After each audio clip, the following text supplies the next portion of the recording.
Warning: some content discussed in this podcast can be triggering to survivors of sexual assault and difficult to hear. Listener discretion is advised.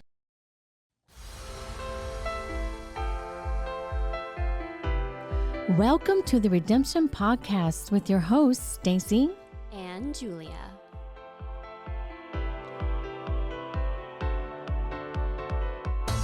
Welcome to Season 3, Episode 4 of the Redemption Podcast. I'm your host, Julia, and today we're joined by my co-host, Staci, Mary Havens, survivor and author of the book, The Shadows in My Heart, and her sister, Sharon. One of 12 children, Mary grew up on a picturesque Wisconsin dairy farm. Holidays, graduations, marriages, and newborns filled the farmhouse with light, laughter, and hugs. But for Mary, the unspoken eclipsed that light. Unresolved grief, abuse, religious dogma, and secrets left her in the shadows, lost and alone. Her profound story is one of determination, survival, and her ability to rise above the fray. Mary has made multiple TV appearances on shows such as The Oprah Winfrey Show and The Mary Hansen Show. Mary and Sharon, welcome to Redemption. Thank you. Welcome, guys. Yes, and good morning to everyone. Good morning. Good morning. So today we're going to be talking about the different chapters and events that Mary and Sharon have experienced in their lives that many of our listeners can relate to and glean some hope and inspiration from their willingness to talk about the things that we tend to leave in the shadows. Mm-hmm. We're going to be talking about family dynamics, grief and loss, sexual abuse, relationships, and the perspective that you both have on your life experiences today.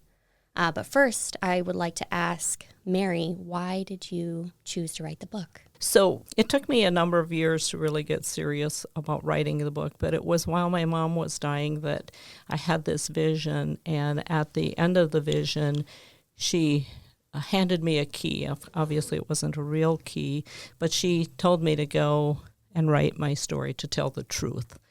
And she had not disclosed her own truth to me until right before she died, that she knew my ex-husband had done the things that, the sexual abuse, and she just couldn't face it. She just put her hands towards her head and said, I just couldn't make that go into my head. So about 5 years after she passed away, I had the recording for the meeting I had with her when she made that statement, and I finally listened to it. I cried for miles and miles because I had it on in my car. Mm-hmm. And that was sort of the beginning of making that decision to write the book. But that would have been like 2008. And it wasn't until 2012 that I left the state of Minnesota, told my kids, I'll tell you where I am at when I get there. And I knew where I was going. I was going to St. George, Utah. And that's where I started writing the story. But it wasn't until 2016, I think it was, that I met Lynn Weezy Sneed, and I hired her as my ghostwriter, and she helped to bring the story together. So beautifully written. I literally could not put the book down. Thank so you. big kudos to her. Yes, she's an amazing woman, which all my sisters have met her and other family members, so yes. And she's from Wisconsin, which is where we're from, so she even loved it more to be able to work with me. Mm-hmm. Mm-hmm. So it sounds like in writing the book, this was part of you finally giving your mother giving you that key, you giving yourself permission to finally start working through a lot of unresolved stuff. Yes. In your life and begin that healing process. The healing process will go on till the day I die, because there's so much in my lifetime that has happened. And over these last few weeks, I've, thought about and looked at and tried to understand how I can resolve that. And only I can resolve that. And that is through the grieving process, which I never knew how to grieve or have permission to grieve. And that was the thing back in the day. Adults thought kids didn't have feelings, kids didn't have memories. And for me, the memories were always there, which sometimes people block them out. But mine were always there. I always wanted to tell people and couldn't, because there was no resources, there was no place to go. And even if I did, I was met with blank stares. Mm-hmm. And so living through the pain, which I did not think I would. I thought, oh, I've done this, I've been through it, but it was a journey of pain in writing. Mm-hmm. And I was also very, very angry. I was angry at my mom for, letting me go through all of this, not protecting me, not protecting my siblings. And through it all, though, I began to read her story through her letters and her diary, and then knowing that I'm one of the oldest and experiencing all 4 of my siblings' deaths. Right. What could that have been like for my mom and my dad? So, yeah, you lost 4 siblings growing up, and you were the oldest girl of 12. I mean, how did, we all, when we have loved ones that pass away, we all deal with the grief and, the immediate impact differently. There's nothing that can prepare you for how to handle it, and with your loved ones around you. So how did your parents' response to losing the children affect your ability to grieve as a child? And what do you wish that your parents could have done differently to be more supportive? I thought about that. And so actually last night I didn't sleep, but I didn't either. I kept seeing my mom's face.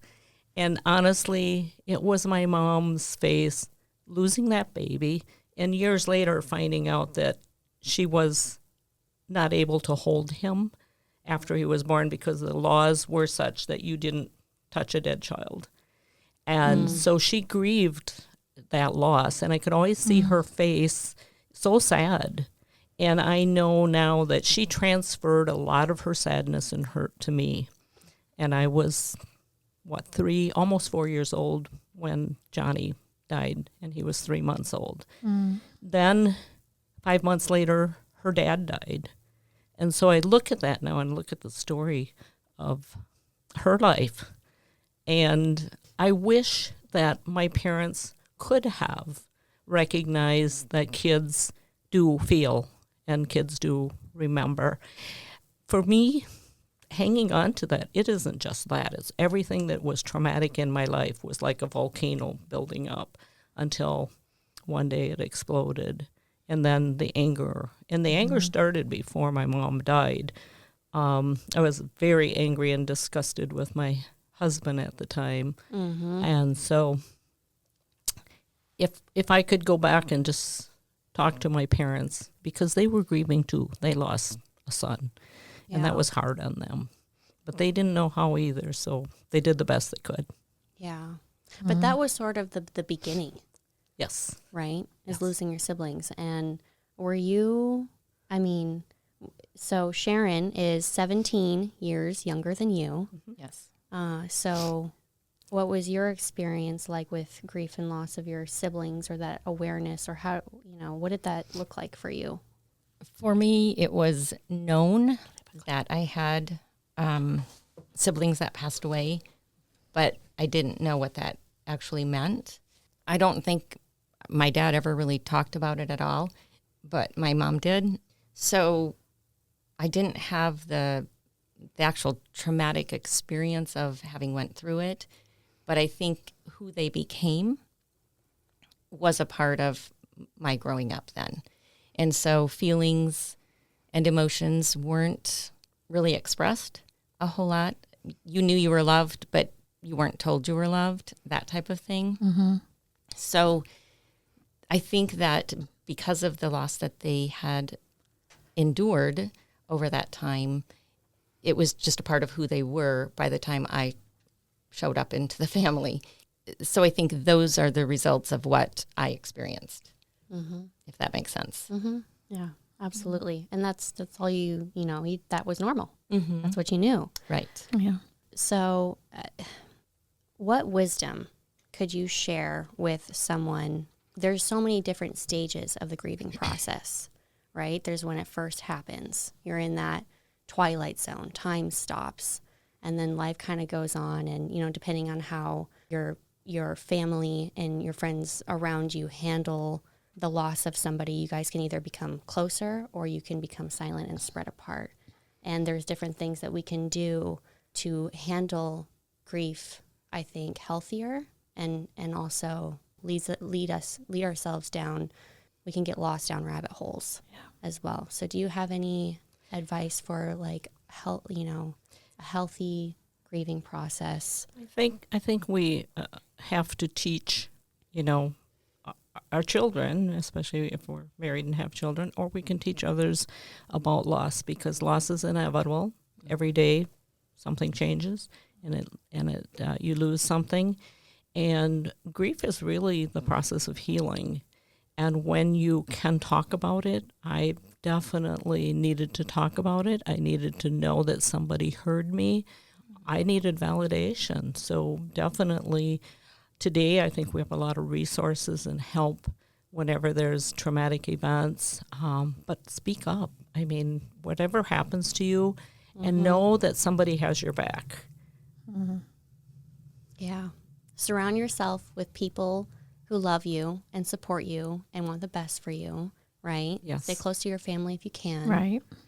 And talk about whatever that thing is that you're grieving, whether it's a loved one or a significant event in your life. Don't be afraid to talk about it, Yeah. even if it's hard. And make sure your child has that opportunity to voice what they're going through too. Yeah, because otherwise we're just going to keep walking around with it. Yes. So, and stay away from drugs and alcohol. Right. Yes. That doesn't solve your problems either. Not an answer. Not an answer. I think one of the things, if I can step in, for the sisters, especially, I think as Mary went through this and had all these emotions, as a person who watches someone go through that, and to be able to stand by them and to allow them to express those feelings, and to be able to take it in, but not to take it on for them. Yeah, that's important. Was a big thing for us. And I think it was helpful that there were so many of us, because I felt like Mary could go to each one of us at different times, and then we could get together and be able to support her as she was going through this process, but not each shoulder it ourselves as well. Yeah. So I think that was helpful. Absolutely. My sisters have every right to disown me completely. I was totally out of control, insane at times, even before the incest came out. I had gone through a ovariectomy, and that's where all my treasure trove of emotions was, and now it was ripped out of me. And so the brain does funny things, and the things started surfacing really hellaciously. And my sisters and my brothers and my family have every right to disown me because I had such bad behavior. And I'm thankful for each and every one of them that they stood by me. So I got the validation partially from what I needed. Mm-hmm. Mm-hmm. It was fully that permission from Mom Yes. that you fully needed. Yes. And that key vision, I think, is just absolutely beautiful. Well, speaking of those hard things to talk about, a big part of your story is you opening up about your experience as a child being molested in the barn, by one of the ranch hands, and your inability to, you didn't feel like you could go to your mom to tell her what happened. And I think as women, we don't go through this life unscathed. So Sharon, you have your experience as a kid telling Mary, who is 17 years older, married to your now ex-husband at the time, and her telling you that your husband touched her inappropriately. And then the whole going into, you get this sort of, and these are all things that you share in the book, just so that the audience knows. And then, you have this sneaking suspicion that Stan is probably doing it to your kids also. But, you have that feeling in your gut, but you can't prove it for a long time until your daughter finally tells you. So what was the story that you told yourself as a kid when that first happened to you in the barn and you didn't feel like you could go to your mom to tell somebody? It's a very strange thing, and I can't really put a finger on it. It's the intuition of shame. I knew it was wrong. I knew it felt dirty, but I didn't really know where to go with it. Unlike Sharon, who came and told me, I didn't have that validation or the feeling like I could tell. And it was also, my sister Bonnie was very ill. I was 5, so she would have been 4. My older brother, David, they each had cystic fibrosis, and so they were very sick. And it was always my mom's look on her face, her sadness. I feel like she was just sad almost my entire life, and it was her pain. So I think that was just how I operated. I wore a mask. You might have thought I was real happy, but that was the age I can really look at and say, yeah, I became silent. Yeah, and then those things just start to build. Yes. And then Sharon, when you were a little kid, you didn't know any better but to tell. I guess, yeah. Yeah. But what was the response from your family when Sharon... Well, I feel like I did all the right things because I had been reading Psychology Today, which is something Stan just hated, that I was reading this magazine. He would throw it in the garbage. And so I had learned from that, and Sigmund Freud, I read his books. And so I knew what to do. And so I immediately took her to the doctor and had her examined, and the doctor said there was no evidence. But he said, children do not make these stories up. And then he directed me to go to social services. And then I took her home and told my parents, and I don't believe you were there. You weren't in the room when I told Mom and Dad, right? I honestly don't remember that part. I can just see me sitting in a rocking chair and my mom and dad sitting across from me and telling them, and they had this sort of shocked look on their face and kind of weakly said, "Oh, I don't believe he would do that." That's calling me a liar. Right. Not that they wanted to.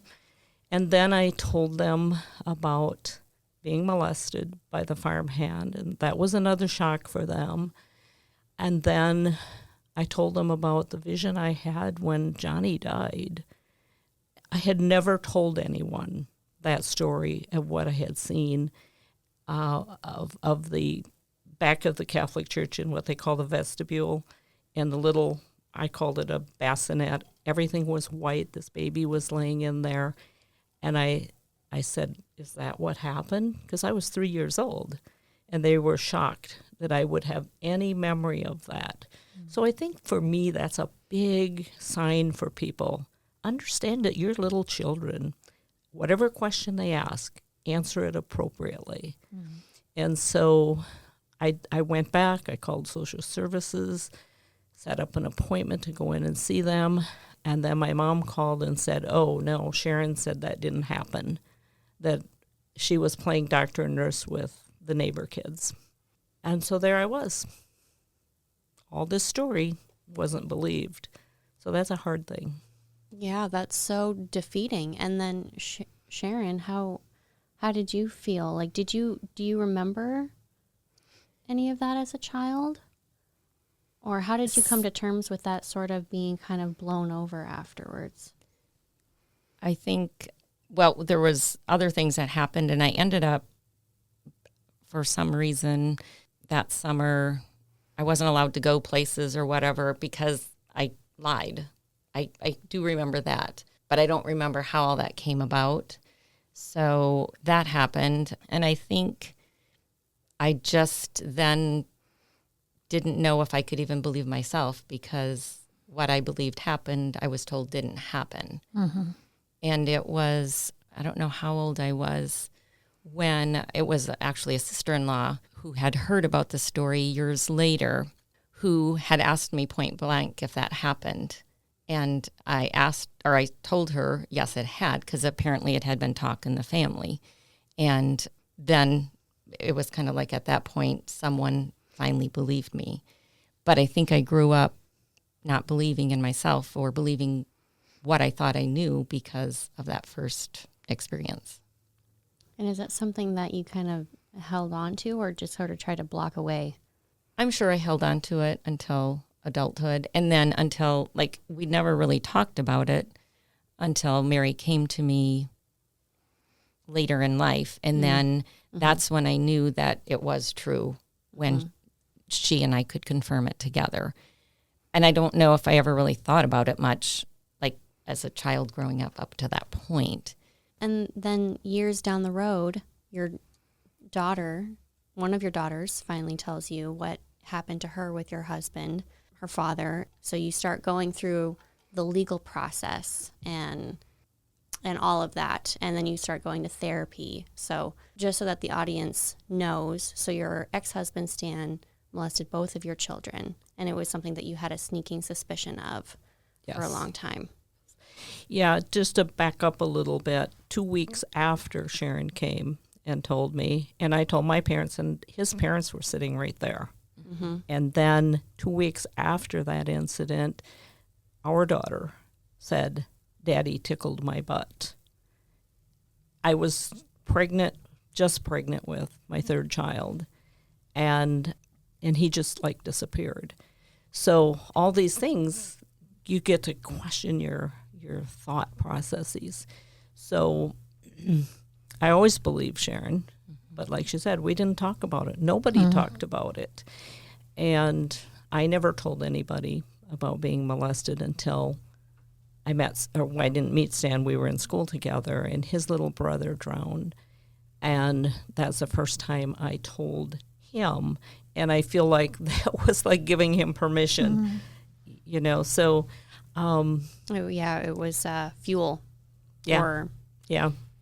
And in looking back, I mean, there's so many things I look back at now and see. He was a child molester before I met him. He was molesting his sisters and whoever. So in 1984, I had been in therapy after I had my ovaries removed. I had been in therapy, and I can remember driving in St. Paul. There's a place called Spaghetti Junction, and I'd be like really driving through that place way too fast. But I was so angry because I kept saying, I know he did it. I know he did it. And that was the day I called Sharon and said, I need to ask you a question, and I need you to be honest with me. And then she told me, yes, that had happened. There's so much you have to go through. I mean, you get the truth, and then, you know, it fuels the fire, too. Mm-hmm. And so I had to figure out a way to ask my daughters. So that very day, Shannon came home from school, and I asked her, and she's like, no, nothing happened to me. And then I'm like, okay, I know it did. And now I got to ask Chantel. And so it took me a few days to kind of figure out how I was going to ask her. I picked her up from work, and I questioned her a little bit, and I said, has anyone ever touched you in a way that didn't feel right? Mm-hmm. And she's like, oh, Mom, I don't want to hurt your feelings. And I'm like, I need to know the truth. And she said, yes. And I said, who was it? She said, I don't want to tell you. And I said, well, was it an uncle? Was it me? Did I do something that was wrong? And she's like, no. I said, well, who was it? And she said, Dad. And then it was like an explosion, like a bomb went off, and I had to report it because I was seeing a therapist. We were talking about it, and we had started family therapy, and it was just so crazy. And they were like, we can't continue because nobody's being, we're not making any progress. And I think everybody kind of panicked because they were looking for a way to deal with this. And that was 1984. Mm-hmm. Yeah, and Stan, you've had this sort of relationship with Stan since you got with him where there are all of these red flags, all of these things that just don't seem quite right. And then all of this comes out. When we get into these relationships, it's like you don't really see people's true colors until they show you. Yes. So how do you know if you are dating a dangerous person? I think for one thing, there's the control issue. If they want to control what you're doing, where you're going, what you're wearing, lies. He was such a liar that he would lie even when the truth didn't matter. I mean, it was like the sky is blue. No, it's gray. I mean, that sort of thing. Possessiveness, jealousy. He was always accusing me of being with other people, other men, when in fact he was the one that was doing it. So the finger pointing, those are things that for sure need to look at. For sure. And when you're dating somebody that's a dangerous person like that, it's hard to get away from them. Yes, if you can recognize those things in the beginning, it'll be easier to get out. But once they have your mind trapped, it's like Sharon said, she didn't know if she could even believe herself. Right. And that was the thing that you began to question yourself. Yeah. So what is the wisdom in that? Trust yourself. Yes. Tell a safe person. Trust your gut. Yep. Yep. Find a safe way out. And we will list resources at the end of this episode for individuals who are survivors of human trafficking, domestic violence, other resources that people can go to as well. So you did end up going through the legal process. Yes. And you went to a family Incest group family. therapy? Yeah, it was called Incest Family Treatment Okay. Program. Yes. Yes. And then you wrote a letter to Oprah wanting to talk about, the families who have gone through that experience. And then you were asked to be on the show. And you were on the show multiple times with your family, Yes. sharing your family's experience going through the legal system and therapy after finding out that your husband had indeed been molesting your daughters for years. At that point in time, you still chose to stay as a family and stay with him after all that he put you and your daughters through. And Oprah left a cliffhanger at the end of the episode that in the next episode, the audience would find out why you chose to stay with Stan. But you never went back on the air again to answer that question. And so with all the time that has passed since Oprah, and then since eventually divorcing Stan, and since the book has released, now do you know why you stayed? Yes. It honestly took me 20 years, almost to the day of being on the Oprah show. I was driving down the Montana highway, and I went, oh my God, I thought I had to protect everybody from him. So I stayed there trying to protect my kids. And at that point, I had grandkids. And I realized today there's no way that I could protect them from him because someone like him will abuse if they get the chance. The best thing you can do is tell your kids to always come to you and tell you if somebody has touched you inappropriately or if you feel uncomfortable with someone around you. It's like when the kids were little, if they didn't want to hug me or kiss me goodbye, that's okay. Whatever reason they feel uncomfortable, don't force kids to do that.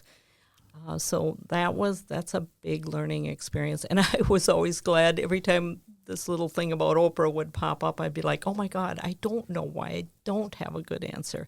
I didn't know really why I stayed, but there was the caveat of my girls, when I saw them going through the court system, they didn't want to be the ones that sent him to prison. I wanted him to go to prison. In fact, I just wanted to kill him because I was in so much pain and he was the cause of it and I couldn't get away from him.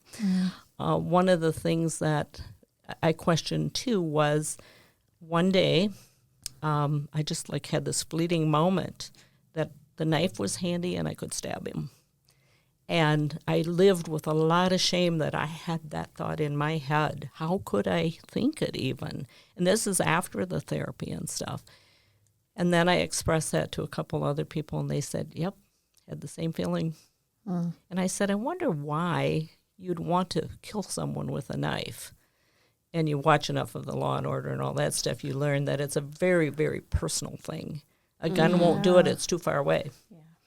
And so, and I still, I think it's okay to talk about that because I had that thought. I didn't act on it. He had a heart attack, and I could have not called 911, but I did. And I've expressed that to someone else, and they said the same thing. They had that opportunity to just not call for help for that abuser. And so I think it's okay to tell people that I had those thoughts, other people have had those thoughts. You need to tell someone. It's important that you express those feelings and thoughts. Yeah. I think that's the theme of this whole episode is not letting things stay silent and not letting things, when we do that, we stay in that shame. Yes. And in that stigma of things. And only when we start to open up do we really begin our healing process. Yes. So. Oh, that's so beautiful. That hits hard. That's good. Yeah.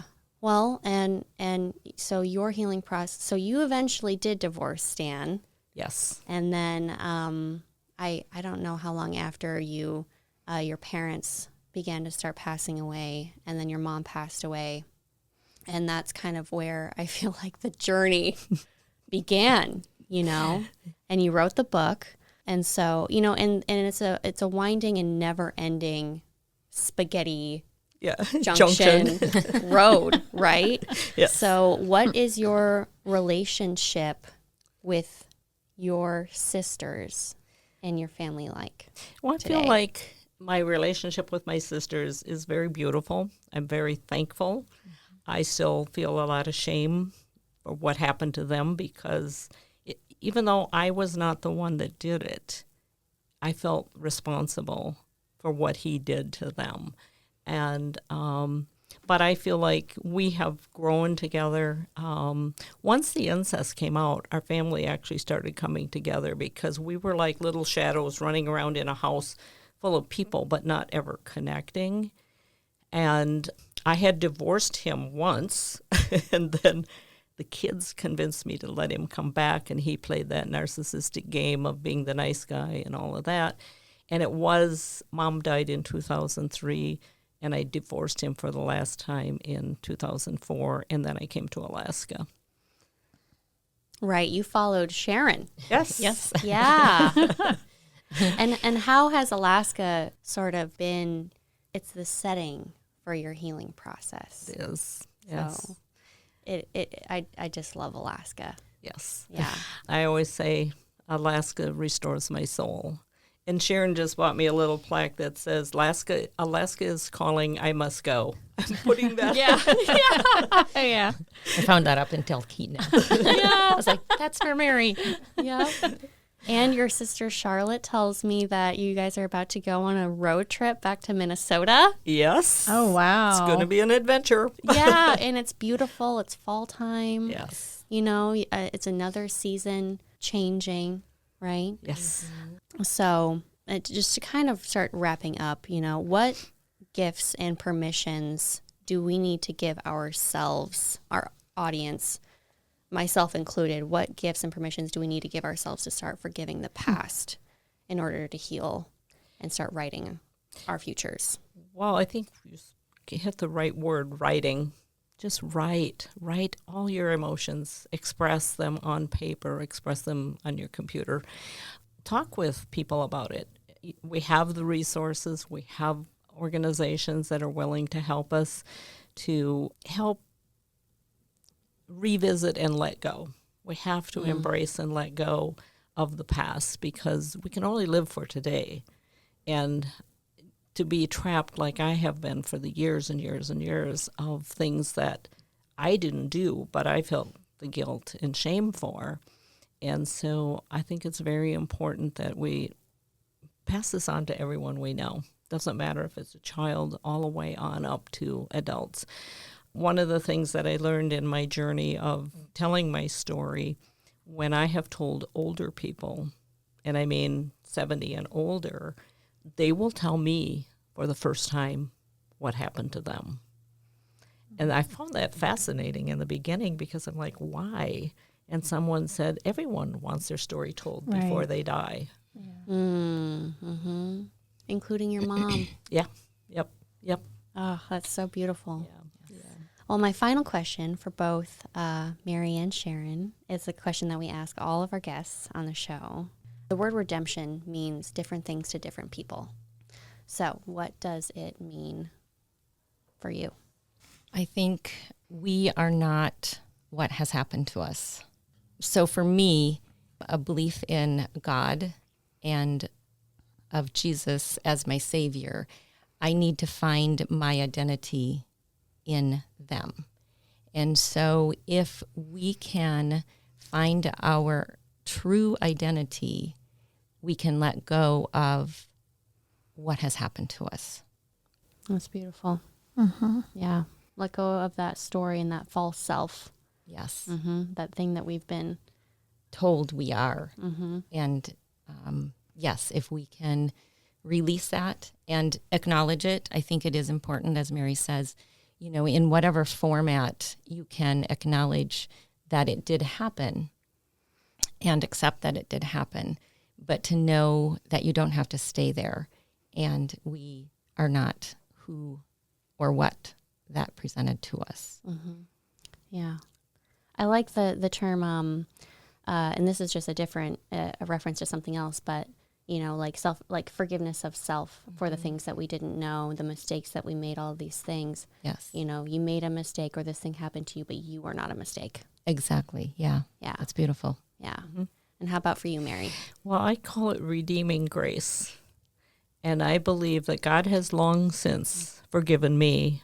I am still working on me forgiving me. So I too share with Sharon that God is an important part of my life. And for quite some time, I was very angry at God. But I look at it now and go, yeah, God has forgiven you. It's time for you to forgive yourself and give it up and let it go. So that's what I'm working on. It's beautiful. And it's a beautiful season for it. Yes. Yes. Yeah. Absolutely. Well, thank you, Mary and Sharon and Charlotte, who's been hanging out and hanging out with us in the studio. And Thank you, guys. thank you you. for choosing my house and the Redemption Podcast as a platform to share your story and continue on your healing journey. Well, thank It's you an for allowing honor. allowing me to come and my sisters to be here. So Thank you Yes. so much. And before we end here today, I'd like to give a list of resources that if you've experienced sexual abuse or trafficking or anything like that, you can contact some places here in Alaska. There's some organizations. There's Priceless. There's Alaska Native Justice Center. There's Alaska Center for Domestic Violence. You could contact my house here where we are at. And if you want to buy the book, which I really encourage everyone to read this important book to help you find your voice in your journey, you can go to maryhavens.com, or we will put the link on this podcast to go to Amazon. You can buy the book there. So thank you guys so much. If you or someone you know are a victim of sex trafficking, please call 1-866-733-7878 or text HELP to 233-733. For local services here at my house, you can call 373-HELP. That's 373-HELP. Remember, if you see something, say something. This is Redemption, loved and thriving. Until next time.